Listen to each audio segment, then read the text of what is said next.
So the Lions, they do fall short again. The Fagan era is starting to have a little bit of a Geelong feel about it. I know that they probably haven't been as successful as Geelong for as long, but What do you mean, Geelong? They're kind of getting really close, making prelims, making a grand final, and just falling short year after year. So there's just a little bit of that sort of feel about it. I don't think their window's closing as quickly as what others might think or might say. I think they've got plenty of time ahead of them, but you don't get many chances to win a grand final, I think is my point. Well, and they've had their chances. Well, Chris Fagan would say that the window... He did. Yeah, of course. I was saying, he would say that. I mean, he wouldn't say, no, we're done now. But I agree with him. I think it's foolish to say that their window's closed. Like, I don't think it's just opened. I think it's been open for three or 4 years now, but it will remain open for 3 or 4 years. I mean, most of the most important players in that team are still the right side of 30. They've become one of the best attacking sides in the league. They're unbeatable at the Gabba, so you give them 12 wins every... Double-edged sword. Every year. Really. Well, it is, but if you're going to guarantee... Right now, if I said to you, Brisbane going to be top 2 next year, yes or no? Yeah. Probably hard to say no. And therefore you say, okay, well, then they got 2 preliminary finals at home, two finals at home to get to the grand final. So they're going to be thereabouts again. It's just, and Christian will have areas where they can probably improve the little bits here and there. It's just about finding those. It's probably about getting one more player. Like, what's the player they need in the off season to take them to that next level? And bear in mind, as you say, if the Lions kick one more goal, we're not even talking. It's like, are they the next dynasty? Like, It's just such fine margins in this. So, you've poured over the stats, and we looked at some of them earlier where they had I think it was their lowest inside 50 count for the season. Second lowest. Lowest. Round 1, Port Adelaide exists, so that was a horrible game for them back in round 1, and burn the tapes on that one. But where did they fall short on Saturday? Again, I don't know if it's where they fell short or what Collingwood took away from them. But one of the areas was, we spoke about Collingwood's time in forward half again. That was their weakness, or the one thing that they weren't top 6 in on the Premiership standards report, and they've had their best result for the season, plus 15 minutes. So sort of were able to keep the ball locked in for Brisbane's game. But again, I really find it hard to make a big call on what Brisbane need to change, because one thing we know of is, again, first 19 rounds they were the best team at scoring from turnover of any team. From round 19 onwards, they became the best team from scoring from clearances. That was so impressive. As teams took it away. But Collingwood took it to a whole new level. So they turned the ball over just 49 times against Brisbane across the game. Again, so that's 49 intercept possessions for Brisbane. They averaged 67 per game, and their 49 was the lowest. So I think Brisbane turned it over 60 times. So the 109 turnovers across the game, that's the equal 8th lowest was seen in a game this year. High quality footy. It was one area of the game where Collingwood went, okay, Brisbane have been so good at it. Probably Brisbane and Geelong last year, the 2 of the best teams at punishing and outscoring you from turnovers that we've ever seen. Collingwood took that part of the game away, and then were able to sort of break even at the stoppages and get the ball moving that way. So again, you look at Brisbane, I mean, ball movement they fixed towards the second half of the year, and you look at what they did in the preliminary final against Carlton, the way they were able to sort of Coleman and McKenna and even Wilmot when they got the ball, how devastating they can be. So I think ball movement, they've still got to tick. The turnover game, they've got to tick. And late in the season, the clearance game. And again, across all season, they were dominating clearances. They just weren't turning them into scores. Late in the year, that's how they got a lot of their scores from clearances. So I'm with Jake. I feel like they're a kick away from winning the grand final. Yes, you've got to continually get better. They get Will Ashcroft back next year. I think, Jasper Fletcher will be better for the experience he's got this year. So you need to keep improving, but I don't think they need to make changes. Yeah. So the stat that sort of stands out to me, and then you compare their win over Carlton last week, for instance, compared to this week, is they just couldn't get marks inside 50. So only 5 for the match. Collingwood had 12. It says 2 things. One is that Collingwood were able to find space in the forward line. And you talk about Hill and how he was able to just generate chances from finding space inside 50.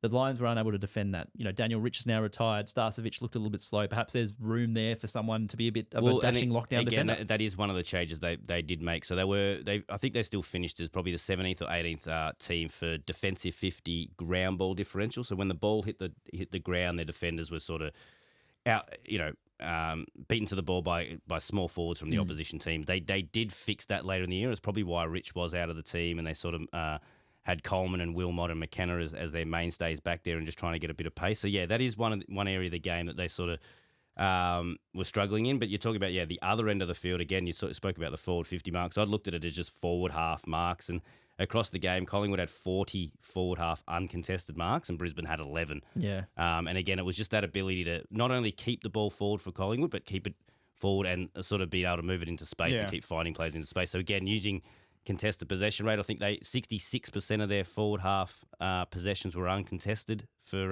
Collingwood, 47 for Brisbane. So Brisbane had to continually win contests to win the ball in their forward half, whereas Collingwood were able to pick the eyes out of Brisbane's defence. The fact that Brisbane were able to make a decent fist of the contest and stay in the game so late, despite a lot of these statistical areas, is actually, It's positive. And it was, it's a bit of a lack of, it's solace that they don't really care for, but there are encouraging signs. 100%. Now, how long have we been going for this podcast episode? About 42 minutes. 42 minutes, and you haven't even asked me about the last 90 seconds of this game. I'm getting there. It's on the run sheet. This should have been lead item.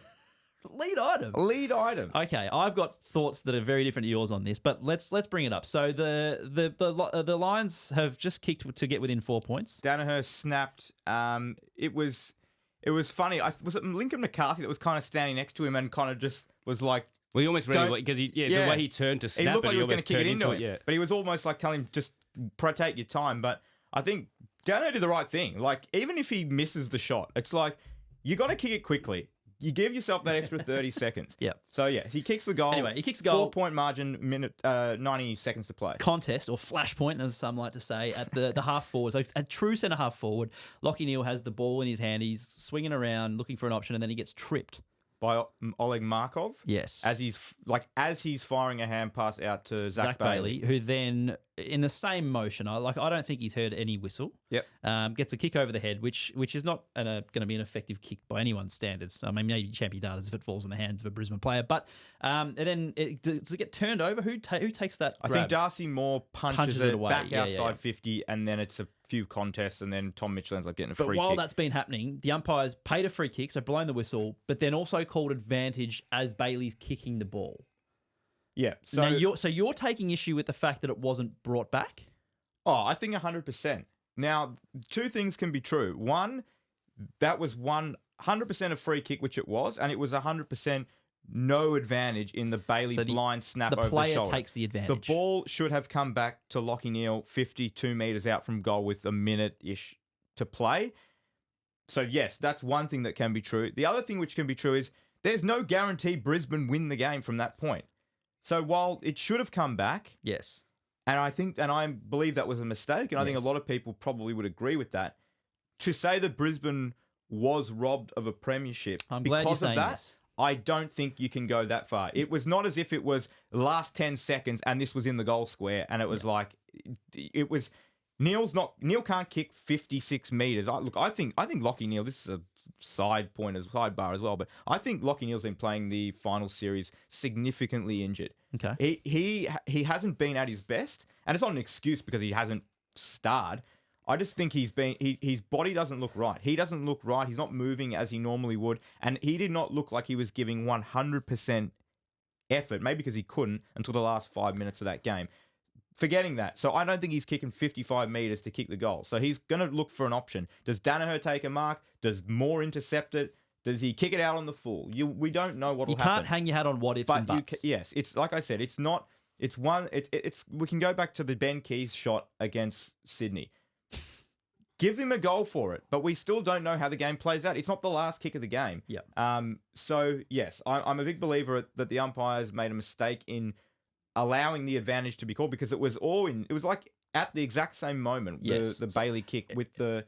It was a late call. He wouldn't have known. It was a late call, but the rule is that the player takes the advantage. So if the umpire thinks that the player wouldn't know that there's a free kick. And so that's where the grey area comes into it. So I think you can interpret it two ways, and this is just the beauty of Australian rules football. You can interpret it that the umpire made a mistake and that the umpire followed the rules to the law. And I think, to your point, the reason that it hasn't been more of a talking point, I mean, it's been a talking point, but I think the reason should be a talking point. You can't hang your hat on what ifs, and if the Lions get a free kick, they've still got to kick a goal somehow, and they'd only kicked 13 for the game, and Collingwood had done well at that point. So I think. And what if Neale does kick it, and there's 30 seconds to go? Then it's like back in the centre again.